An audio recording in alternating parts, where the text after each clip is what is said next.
the North Regional Crimes Major Task Force, the U.S. Marshal's Office, the Great Lakes Fugitive Task Force, and countless other jurisdictions who have assisted us in this case. I would like to specifically recognize U.S. Marshal for the Northern District of Illinois, LaDonna Reynolds, and James Lynch of the State's Attorney's Office, District 2. We're incredibly grateful for these relationships with our law enforcement partners. Together, we're able to take down a known fugitive, take him into custody, and begin the process of bringing closure to Mr. Patel's family. I want to also acknowledge the entire Village organization and its Board of Trustees for the partnerships and support of the police department. I'd like to introduce Deputy Chief Mark Feynman, who will be able to provide additional details of this investigation. Mark. Hi, good afternoon. My name is Deputy Chief Mark Feynman with the Northbrook Police Department. On December 7th, 2016, the Northbrook Police were requested to assist the Prospect Heights Police Department by trying to locate a missing person, Jigar Patel. The deceased body of the victim, Jigar Patel, was later discovered in his office at 1363 Shermer Road in Northbrook, with what appeared to be ligature markings on his neck and wrists and clear packing tape over his mouth. The Northbrook Police, assisted by the North Regional Major Crimes Task Force, or NORTAF, conducted a thorough and extensive investigation. The North Regional Major Crimes Task Force is a collaborative effort from 12 North Suburban law enforcement agencies. The law enforcement personnel assigned to this task force are specially trained in areas of forensics and major crimes. The investigation ultimately led to a suspect, John Penaligan. John Penaligan and his home health care company, Vital Home Health, were being sued, and the plaintiffs in that lawsuit were represented by the victim, Jigar Patel. Within days of the murder, John Penaligan fled the country and was arrested by Canadian authorities after attempting to smuggle a hidden firearm into Canada. He was later deported and turned over to the Northbrook Police Department at Pembina, North Dakota, at the border crossing. Multiple search warrants were executed and evidence was collected from John Penaligan and his possessions. Much of this evidence required additional processing and forensics, so John Penaligan was not yet charged at this time, and he was released while the investigation continued. The evidence and investigation later exposed John Penaligan's carefully planned murder of Jigar Patel. A nationwide arrest warrant for first-degree murder was issued for John Penaligan in February of 2017, but he again fled from law enforcement. The U.S. Marshal's Office tirelessly assisted the Northbrook Police Department in an extensive manhunt until Penaligan was located this week in Tepic, Mexico. John Penaligan was deported to the United States and arrested by the Northbrook Police Department at O'Hare Airport on October 22nd, yesterday. He appeared at bond court today at the Skokie Courthouse, charged with first-degree murder by the Cook County State's Attorney's Office. This investigation and arrest is the culmination of relentless efforts of hundreds of hours of investigative efforts by multiple law enforcement agencies and partners. It is an example of tremendous and exemplary police work. Although I never met him personally, I understand that Jigar Patel was a charismatic and incredibly intelligent young attorney. We are grateful to everyone that assisted in making this arrest possible and beginning the process of justice for Jigar Patel and his family. At this time, I would like to introduce U.S. Marshal LaDonna Reynolds of the Northern District of Illinois with tremendous gratitude and assistance for his help in this apprehension. Good afternoon. I just wanted to take the time to say that these regional relationships between law enforcement agencies, whether it be federal, state, or local, are important in the extent that we can contribute all of our resources and bring them together to bring finality to some of these types of incidents for the community. I want to thank the Chief of Police for Northbrook and the members of the Great Lakes Regional Fugitive Task Force for their hard work and dedication over these many years in bringing this individual to justice.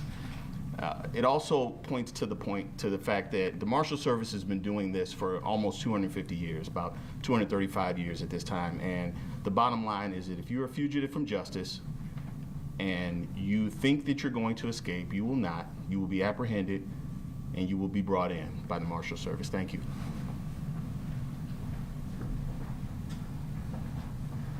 All right, do we have any questions?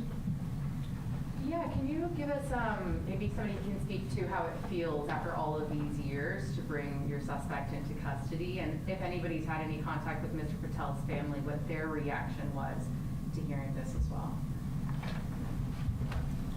Yeah, I can speak to that. I think that it has been 8 extremely hard years for the victim's family. This is the first step in the first phase of them finding justice for their loved one. And they're incredibly happy, but going through a wide range of emotions, as you can imagine, as anybody would in this situation. And then, do you have any information about what kind of life your suspect was living in Mexico? Was this a man who seemed to be living on the run, or was he living, did anybody have any kind of indication around him that he may have been wanted fugitive? Yeah, I don't want to get into too many details of the investigation at this point and the details of when he was fleeing, but I can tell you that it didn't seem like he was living a very comfortable life, and he was certainly changing locations a lot, which made it very difficult for investigators to continue to stay behind him. Was he arrested for this crime, or was he arrested in Mexico for a different crime and that alerted Marshals where he was? On this occasion, he was arrested in Mexico because he was wanted for this crime, and he was deported from Mexico because he is not a legal citizen of the country of Mexico.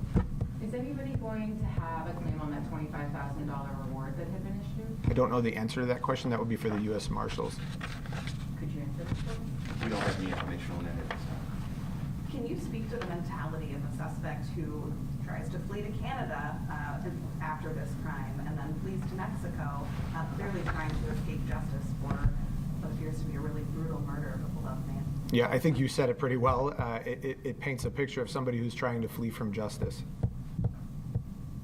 Do we have any idea, because he had tried to cross the border to Canada, had been returned, do we know how he was able to go into Mexico? And I know some time has passed, so are there any procedures or safeguards now that would maybe prevent that sort of situation from happening again? Some of those details are part of the investigation that I don't want to go into right now, but I can tell you that he was, it appeared he definitely had some assistance during his fleeing from justice, and that certainly enabled him to do certain things that many people might not be able to do. In that respect, I don't think it's something that we need to change. I think he was just committed to getting away from law enforcement. Would anybody, because there may have been some assistance, is there a possibility of any other people facing charges in relation to this case? That would be something, for the future that the investigation would have to continue and determine. And I know he had dual citizenship with the Philippines. Did that play a part in any way in him being able to stay on the land for so long? No, and I can tell you that we had cooperation from multiple countries on this investigation, including the Philippines. So there was cooperation from many other countries in looking for him, and he was working very hard to evade law enforcement.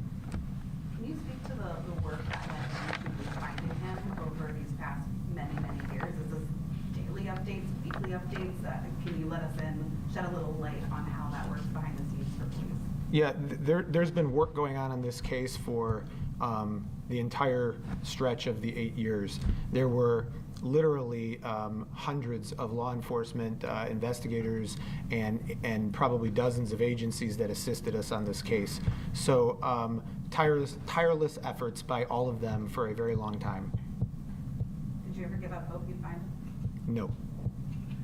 Being on that most wanted list, did that help? Did that bring more attention and maybe more tips, like you mentioned? In general, having the assistance of the U.S. Marshal's Office was crucial in finding him. And everything they did from that standpoint to assist us was incredibly helpful, including his being listed as the top 15. Could you summarize what happened at today's detention hearing? I can't because I was here. We'll get some information and send it around. Thank you. That'd be great. Any further questions? Thanks, everyone. Thank you. Yeah.